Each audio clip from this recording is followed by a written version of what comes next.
You ask Tiger to solve. This deals with linear equations with one unknown. The final result is y equals 11. Let's solve it step by step. Simplify the expression. Simplify the arithmetic.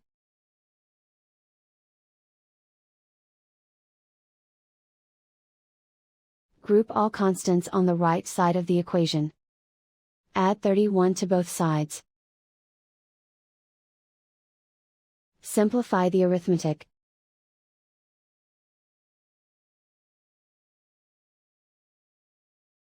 Isolate the y. Divide both sides by 11. Simplify the fraction.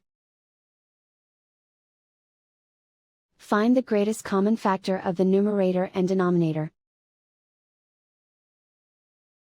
Factor out and cancel the greatest common factor. And so the final result is y equals 11.